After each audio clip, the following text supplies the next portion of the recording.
हाँ दोस्तों, आज हम लोग जो है प्रसंकरण निकालने सीखेंगे। दोस्तों, किसी भी मॉलिक्यूल्स में कोई एटम का प्रसंकरण निकालना हो, ठीक है, तो बहुत आसान तरीका है। वो मात्र दो चीजों पर आपको फोकस करना है। एक तो वो मॉलिक्यूल में सबसे पहले सेंट्रल एटम कौन सा है, ठीक है, और वो सेंट्रल एटम कितने दूसरे एटम से जो है आपका अटैच किया हुआ है, पहली बात। दूसरा, उस सेंट्रल एटम में लॉन पेयर एकांकी इलेक्ट्रॉन योग कितना है। बस दोनों जो है आप समझ गए तो प्रसंकरण क्या होगा, जो कि आपका बहुत इजीली जो है निकल जाएगा, ठीक है।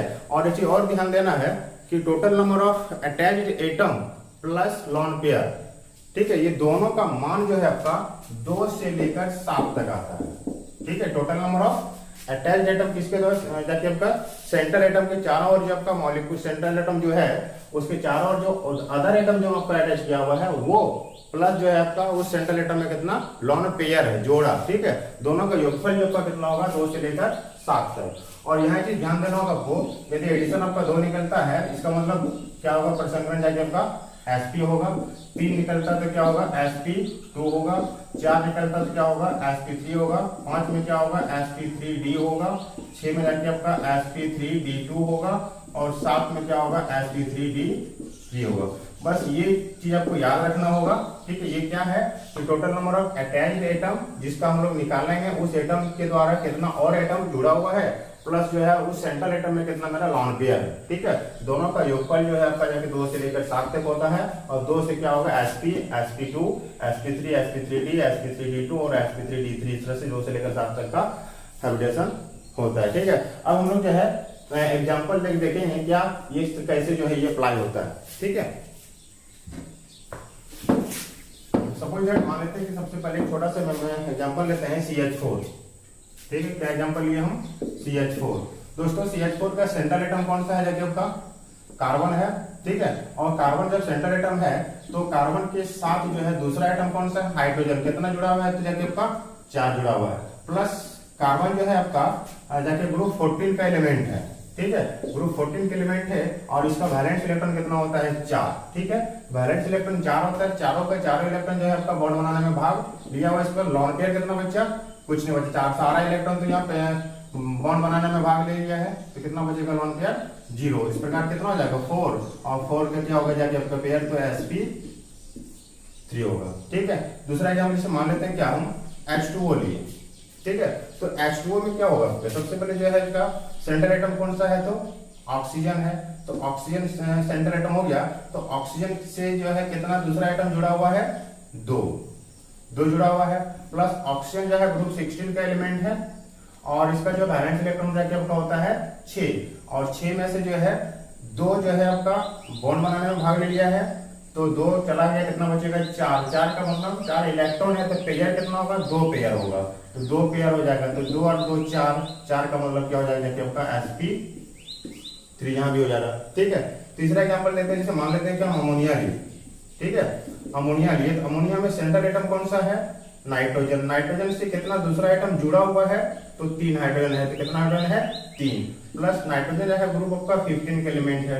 अब ग्रुप 15 का एलिमेंट है तो वैलेंस इलेक्ट्रॉन कितना जाके आपका हो जाएगा, तो 5 हो जाएगा। अब 5 में से क्या हुआ, 3 इलेक्ट्रॉन जो है आपका हाइड्रोजन के साथ बॉन्ड बनाया है, तो बचेगा कितना, 3 चला गया, कितना बचेगा, 2 मतलब पेयर कितना हुआ, 1 मतलब कितना हो जाएगा, 3 और 1 4, 4 का मतलब क्या हो जाएगा, sp3, ठीक है।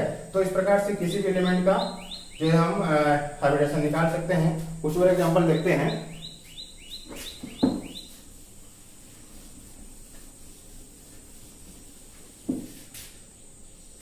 जिसे मान लेते हैं दिया है PCl5, ठीक है। PCl5 दिया हुआ है, इसमें सेंट्रल एटम कौन सा हो जाएगा, फास्फोरस।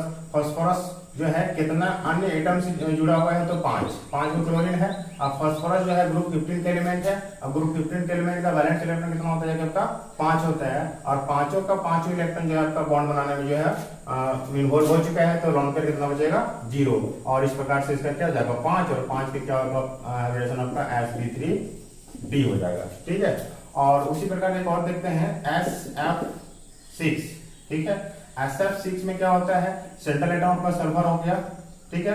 और सल्फर हो जाएगा, तो सल्फर जो है कितना अन्य एटम से जुड़ा हुआ है, तो 6 से जुड़ा हुआ है। प्लस सल्फर जो है ग्रुप 16 का एलिमेंट है, और ग्रुप 16 का एलिमेंट है, तो क्या होगा इसका लॉन पेयर जाके वैलेंस इलेक्ट्रॉन 6 होगा और 6 का 6 जो है आपका यहाँ पार्टिसिपेट हो गया है, तो लोन पेयर बचेगा कितना 0। इस प्रकार कितना हो जाएगा आपका 6 हो जाएगा और 6 का क्या हो जाएगा sp3d2। ठीक है, नेक्स्ट देखते हैं IF7। ठीक है, और IF7 में सेंट्रल एटम कौन सा हो गया, आयोडीन हो गया। आयोडीन जो है कितने अन्य एटम से जुड़ा हुआ है, तो 7 से जुड़ा हुआ है। प्लस आयोडीन जो है आपका ग्रुप 17 का एलिमेंट है ना, और 17 में कितना होगा वैलेंस इलेक्ट्रॉन जाके आपका 7 होता है। सातों का सातों इलेक्ट्रॉन जो है वो बॉन्ड बनाने में भाग ले लिया है, तो लोन पेयर कितना बचेगा 0 और 7 + 0 7 और इसका क्या हो जाएगा sp3d3 हो जाएगा। ठीक है, नेक्स्ट देखते हैं कि आपका XeO3। ठीक है, XeO3 होता है।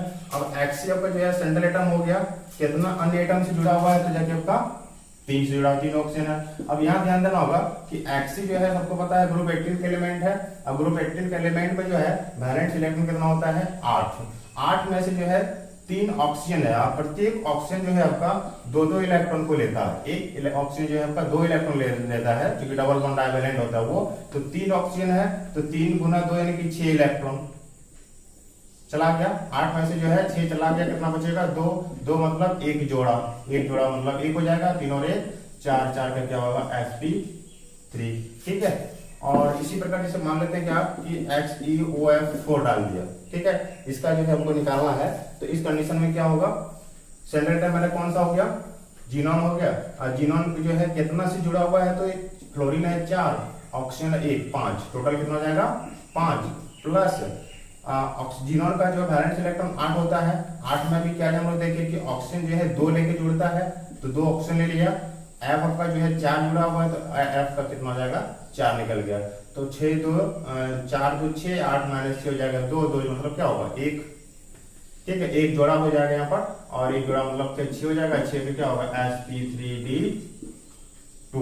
तो इस प्रकार से दोस्तों जो है किसी भी मॉलिक्यूल्स में कोई भी एटम का जो है हाइब्रिडेशन आसानी से निकाल सकते हैं। ठीक है, कुछ और देखते हैं, जैसे मान लेते हैं क्या दे दिया आपको HNO3। ठीक है, HNO3 में N का निकालना है। ठीक है, तो इस कंडीशन में N का कैसे निकालेंगे, तो सबसे पहले N सेंट्रल एटम हो गया।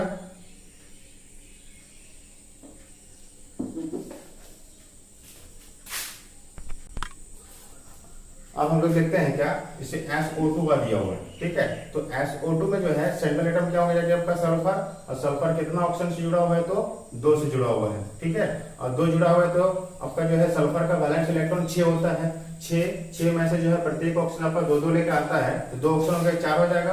तो 6 में से 4 चला गया, बचेगा कितना 2 बचेगा। 2 मतलब एक जोड़ा। ठीक है, और एक जोड़ा मतलब क्या हो जाएगा 1 2 और 1 3, और 3 में क्या हो जाएगा, तो sp2 हो जाएगा।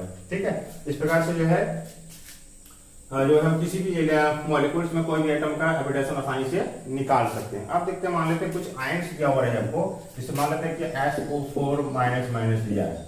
ठीक है, और इसमें जो है बोल रहा है कि सल्फर का हमको निकालना है, तो सल्फर का हम कैसे निकालेंगे। तो सबसे पहले जो है सेंट्रल एटम मेरा सल्फर हो गया। सल्फर कितना ऑक्सीजन से जुड़ा हुआ है, तो 4, पहले 4 कर देंगे। ठीक है, अब जो है जैसे मान लेते हैं कि सल्फर ग्रुप 16 का एलिमेंट है, और उसका वैलेंस इलेक्ट्रॉन कितना होता है, जाके आपका 6 होता है। और यहाँ पर क्या है 2 जाके आपका माइनस है। ध्यान रखना है, यदि माइनस रहेगा कोई कंपाउंड में, तो उसको प्लस करना है, और प्लस रहेगा तो उसको माइनस करना है। तो दो माइनस है, मतलब 2 इलेक्ट्रॉन सल्फर जो है गेन कर चुका है, 2 हम जोड़ देंगे, तो कितना हो जाएगा, जाके आपका 8 इलेक्ट्रॉन किसका हो गया, तो सल्फर का। अब जो है ऑक्सीजन आपका 4 वो है, प्रत्येक ऑक्सीजन आपका 2-2 इलेक्ट्रॉन लेके जुड़ता है, तो टोटल 4 ऑक्सीजन में 2-2 लेगा, तो कितना हो जाएगा 8 का क्या होगा, ये गैप हो जाएगा, तो क्या बचेगा लोन पर इसका 0, और इस प्रकार से इसका प्रसंकरण क्या हो जाएगा sp3 हो जाएगा। ठीक है, अब जो है कुछ और देखते हैं, जैसे मान लेते हैं क्या एक लिए हम H3O+। ठीक है, H3O+ लिए, इसमें सेंट्रल एटम कौन सा है, तो ऑक्सीजन है। और सेंट्रल एटम जब ऑक्सीजन है, तो इस केस में क्या होगा, ऑक्सीजन कितना एटम से जुड़ा हुआ है, तो 3 से जुड़ा हुआ है। ठीक है, और ऑक्सीजन का जो है 3 से जुड़ा हुआ है। ऑक्सीजन का वैलेंस इलेक्ट्रॉन कितना होता है, जब का 6 होता है, और यहाँ पर +1 है, मतलब 1 इलेक्ट्रॉन क्या क्या ये डोनेट कर चुका है, कितना बचेगा 5 बचेगा। अब 5 में से 3 इलेक्ट्रॉन जो है H के साथ जो है बॉन्ड बनाया है, कितना बचेगा 2। 5 में से 3 चला गया, कितना बचेगा, जबकि आपका 2 मतलब एक पेयर हो जाएगा यहाँ पर। ठीक है, और एक पेयर मतलब 1 और 3 और 1 4 का क्या निकल जाएगा 3 निकल जाएगा। तो इस प्रकार से जो है हम आयंस का भी निकाल सकते हैं। एक और देखते हैं, इसे मान लेते हैं क्या, जाके आपका दूसरा एग्जांपल लें, ICl4 माइनस सपोज दैट, ठीक है, ICl4 माइनस लिए तो इसमें सेंट्रल एटम कौन सा हो जाएगा, जाके आपका आयोडीन हो जाएगा। आयोडीन कितना क्लोरीन से जुड़ा हुआ है, तो 4, ठीक है। फिर यहाँ एक माइनस है, मतलब I एक इलेक्ट्रॉन गेन किया हुआ है, I का होता है जाके बैलेंस इलेक्ट्रॉन का 7 होता है, और 7 में से एक इलेक्ट्रॉन लिया तो कितना हो जाएगा आपका, 8 हो जाएगा। अब क्लोरीन जो है आपका क्या किया, एक इलेक्ट्रॉन लेके बॉन्ड बनाता है, तो 4 क्लोरीन है तो क्या होगा, 4 इलेक्ट्रॉन गायब हो जाएगा, बचेगा 4, और 4 का मतलब कितना जोड़ा हो जाएगा, 2 पेयर हो जाएगा। यह पेयर करना है जाके आपका 2, इस प्रकार टोटल कितना हो जाएगा 6, और 6 का क्या हो जाएगा sp3d2, ठीक है। तो यहाँ पर ध्यान देना है, यदि किसी भी मॉलिक्यूल्स में जो आपका माइनस रखा हुआ है, इसका मतलब समझिए इलेक्ट्रॉन वो गेन कर रहा है, उसको हम जोड़ देंगे वैलेंस इलेक्ट्रॉन में, और कहीं जो मेरा प्लस है तो प्लस मतलब क्या, इलेक्ट्रॉन वो लॉस कर चुका है, उसको क्या करना, हमको घटा